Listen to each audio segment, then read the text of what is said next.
Right in, folks. Got another hobby update for you. What I've been doing, what's on the table, games I've played, and all that other goodness. Uh, some of the things I've been doing, well, for one thing, I've been doing a lot of reading of Pathfinder 2nd Edition. I did make a discussion flip-through video on this earlier. Look for that. And so I won't go into too much detail about it, but needless to say, I've been reading this off and on for the past month. Basically, loving it. I'm really excited to get back into playing this game and running games, videoing them for you guys to watch and enjoy here on the channel, of course. And there'll be lots more to come on that in the future. I don't play many role-playing games, but Pathfinder, a little bit of D&D, Call of Cthulhu, and hopefully some Starfinder. I love the rules Paizo puts out, and Starfinder and Pathfinder are two of them. I hope to do more on those, and I will keep you all updated on my progress with that. I know I originally planned to get playing some Call of Cthulhu and some Pathfinder sometime in September, which we're nearing the end of, and unfortunately I'm not near ready at the moment. But I am moving forward, so just to let my friends know that are interested in my role-playing games, my game sessions, and taking part in them, I am moving forward on it, and it's just a matter of time. So hopefully before the end of the year, let's set that as our clock here, as our calendar. I will be running Pathfinder 2nd Edition, as well as some Call of Cthulhu sessions. And I'm excited to get back into role-playing. It's been a few months. I've been distracted by other things in the hobby. And fantastic. I'm loving 2nd Edition. You can do so many things, tell so many stories through this set of rules. That's not to put down D&D or other game systems. You know, they all have their strengths and uses in my hobby life. But I've always been a fan of the D20 system, 3rd edition D&D, Pathfinder 1, Pathfinder 2 now. You know, so this is a nice progression, I think. So I've been reading this off and on, setting things up. I've got some ideas for adventures, how I'm going to get my campaign started, and so on and so forth with this, as well as Call of Cthulhu. More on that to come. And, of course, this isn't a vlog update for my Shotgun and Bayonet, so there won't be much on the topic of Napoleonics, but I will say that I have been taken back to my roots, the old days. One of the things that drew me into the hobby, specifically Napoleonics, was the game system Empire. I think it was Empire 3rd Edition back in the day. And I don't know, I've never actually played Empire. I've been fascinated by it. I always wanted to try it, but never did. And thanks to a friend of mine, I'm actually considering converting over to the Empire system. Well, not Empire, but its newest version, basically, which is, I think it's called Revolution to Empire. I think that's the current version of those rules, honestly. Although some would say it's a new game. I don't know about that. But I'm strongly considering doing my Leipzig project for Revolution to Empire. And I'm going to get into that with my vlog, Shotgun and Bayonet. Stay tuned for the next update on that vlog. I'm going to get more into it, the details of what I'm going to be doing. And I'm excited to do so. And of course, many of you know, with Empire, the figure scale is like one guy represents, I think, 60. So it's a different number of figures per unit. You're still representing battalions and squadrons and regiments and all that. But the number of figures in it is much smaller. It's a whole different basing system, really. And I'm thinking strongly of going in that direction. I haven't made up my mind completely yet. Still poking around. But be excited, folks, because this, if I do this, it's going to be a very immersive journey into the Battle of Leipzig and basically Napoleonic warfare. And it'll reflect in my videos that you'll be seeing soon on that project. So more updates on that shortly. As far as the painting front, I haven't really got much done. I think I have painted, the last time I painted miniatures was maybe 2 weeks ago at the most, which is a long time for me, and it's not something I can afford to do. But various issues that I won't go into have kept me from doing that. But last night I was on the Musty Wargamers, and before that I did a short little I think it was 40 plus minutes long, little chat while I based up my figures. And I don't know, maybe I'll do more videos like that, which will be later in the evening, where I paint up some figures, base some figures, and do some things like that. I don't know if you guys would be interested in that. They'd be an hour or two long. It's kind of like a painter's vlog. And I'd be doing them in the evening. And they would be in addition to my paint and chats that I do regularly in the daytime here on the East Coast, in the afternoons. So it allowed me to take advantage of the evenings, because sometimes I'm more available in the evenings. Come on, focus. No, it doesn't want to focus there. And I was thinking of doing that. So stay tuned for more on that. It'll probably be something like my painter's vlog, episode 1 or episode 2. And I'll paint up some figures. I'll find a project, and we'll do them together in each episode of that session. And doesn't want to focus the way I want it to. Anyway, 5 bases. This is the 63rd foot. I believe it's either the 63rd or the 64th. They have dark green facings. I'll have to look up which one it is. I don't know why I get them confused. I get confused on a lot of things, and this is one of them. This is around 1775 period, Battle of Bunker Hill. This regiment was present on the battlefield and took part in the fight for Breed's Hill. And yeah, these guys are for Ford and Brush. They will be available shortly. I just need to texture the bases, flock them, add flags. They're good to go. Beautiful. I love working with the AWI figures from Old Glory. It's a guy taking a musket. So yeah, I did get these based. And again, back to the painting. The paint and chats will be returning very soon. Once I get free time in the afternoons, like I usually do, we'll be back doing that. And it's going to be very soon, like in the next day or 2 or 3. I should be back running them. So stay tuned for that. Same bat time, same bat place. We're going to be using the same software that we've always been using, which is, what is it called? StreamYard. Seems to be working out pretty good for everybody. So look forward to that. One thing I will show you, well, I have them here on the table. I am planning on making a video of all my ancients of my own personal collections, including my Gauls and my Polybian Romans, and some Seleucids, and I want to show them off to you guys, because I've never actually did a showcase video of these guys. I don't think this will focus when my fingers are closer than the models. It's trying to. There they are. Got little tattoos. I use permanent ink, very fine point pen, to do the designs on the shields where they are present, and tattoos. I don't do a lot of that, but definitely adds to them. These guys don't have any. Well, this guy does on his shield there. He's got a little design on his shield. That's permanent ink. These are my own collection. I tend to get a little sloppy with my own stuff. I don't know why that is. When I paint Forge and Brush stuff, it just takes so much longer, and I put so much more effort into them. These guys are for my own use. Like, this is good. They got a nice wash, minimal highlights. That's satisfying for me. The only thing I'll do with these guys is I will paint the base perimeters black, I think. I'm really fond of a black frame around my bases, as opposed to an earth color.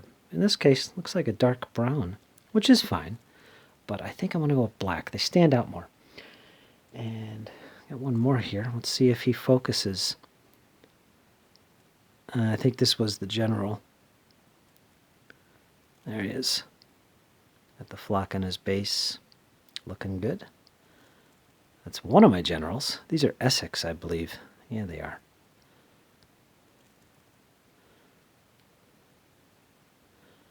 Yeah, so I'll make a video showing these guys off.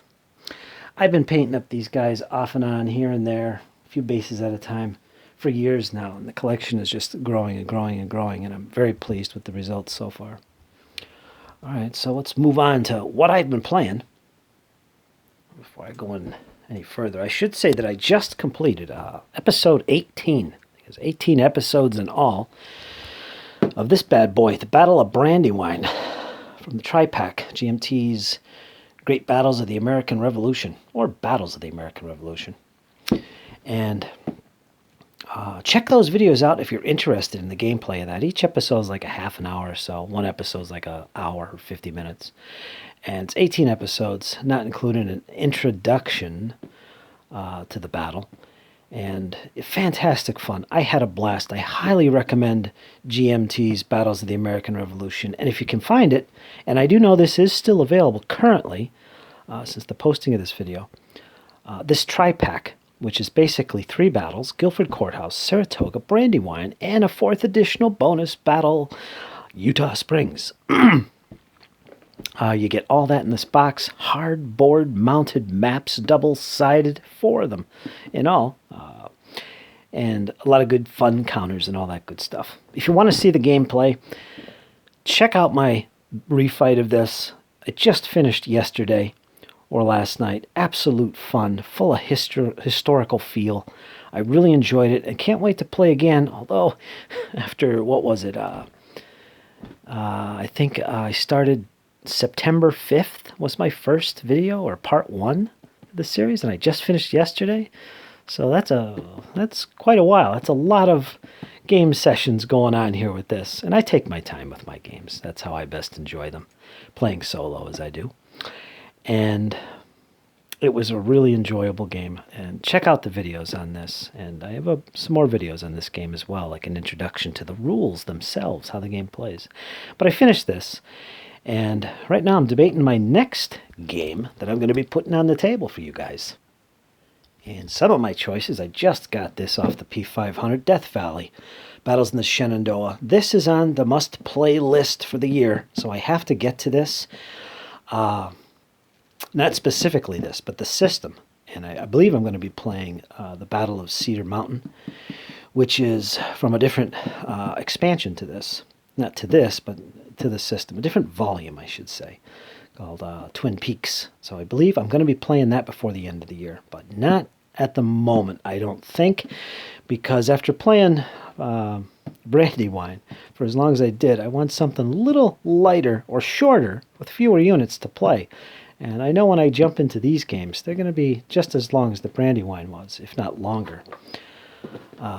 Like something along the lines of this. I'm up to Scenario 3 in this that I'm going to be playing as well soon, but I don't think I'm going to do this because it's not necessarily something I haven't played yet. So I'm kind of putting this to the side yet, and I think what I will be doing is this bad boy, Conflict of Heroes. And again, I did an unboxing of this. If you haven't seen it, go check it out. But I played this many times, and it's a very enjoyable, fun game. Again, has a lot of historical feel, like most of the games I play seem to have, which is a definite plus. I enjoy this, and quick, easy to play and jump into. And I think, even though this isn't something new and it's on my schedule of games to play, I think I'm going to give this a go and play at least one scenario of this. They're shorter, less work on my brain, and another big reason to do so is this. This is something I have not tried, and it's highly regarded. It's the solo expansion for the system. I don't know exactly how it plays. I know cards are involved. I don't know exactly how the scenarios work in terms of what you can play. Like, can I take the scenarios from here and play them solo with this, or are the scenarios specifically in this box? That I've yet to figure out, but it's a great game. And it's not ASL, of course, which I absolutely love and adore, but this is a lighter version with still a good feel and absolutely fun to play. And I love the use of cards in this game system. Just the core system itself uses cards. So I think this is going to be the next one that's going to be on the table, and stay tuned for more details on that. That said, and while I'm talking about World War II gaming here, thanks to Itinerant Hobbyist, Original Grognard, and some others, I've kind of been looking at the Lock and Load tactical system. Yes, I know. I've been checking their site out. I've downloaded their basically their free PDF versions of the version 5 rules, as well as the play cards and sheets and all that for it. I've been looking at it. I've been watching some videos.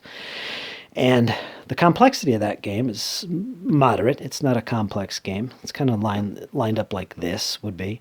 But it looks fun. It looks really enjoyable to play. It's well supported. A great community behind it. The graphics and product itself is fantastic looking.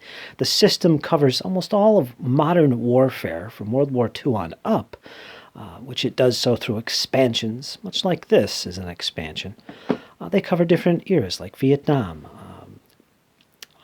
What else? Vietnam. Afghanistan, I think, is somewhere in there. The Falklands, all these different things. Cold War gone hot, the mid-'80s, that era. They have supplements for that. Basically, a supplement is the rule book, the core rules of the system, plus a booklet of scenarios, plus all the counters and maps you need to play.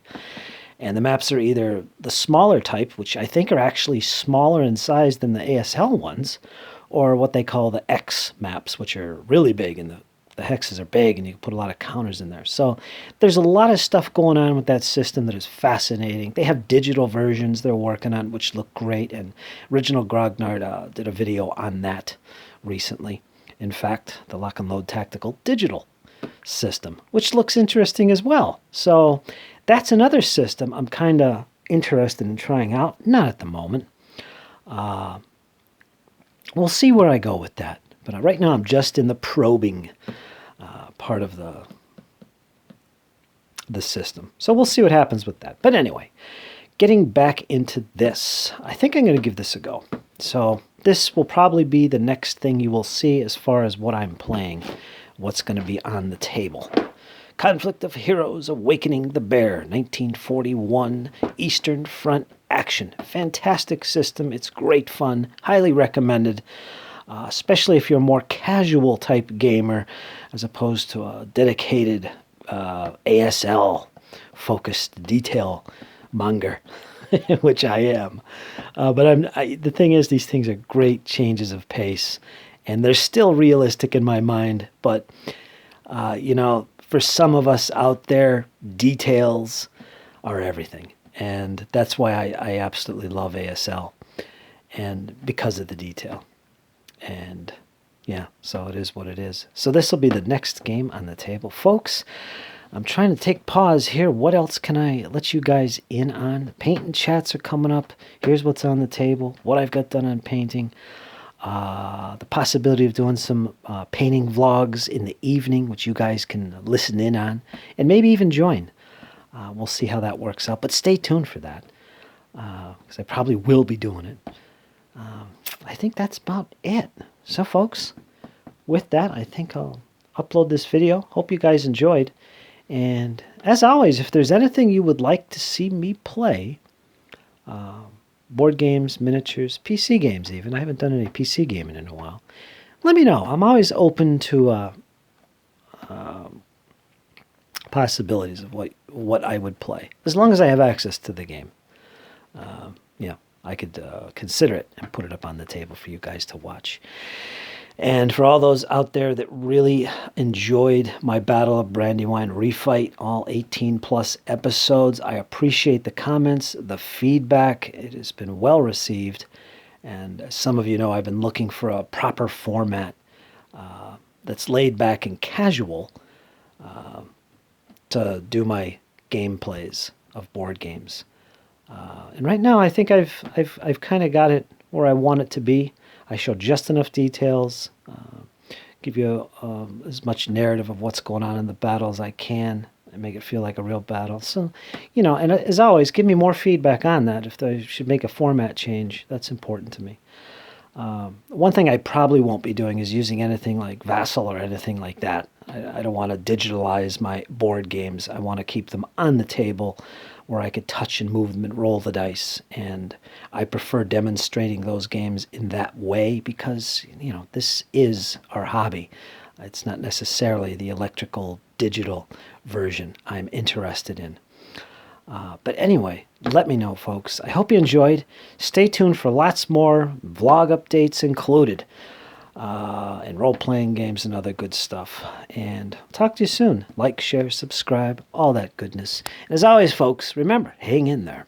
It's only going to get better. You guys take care. Bye-bye.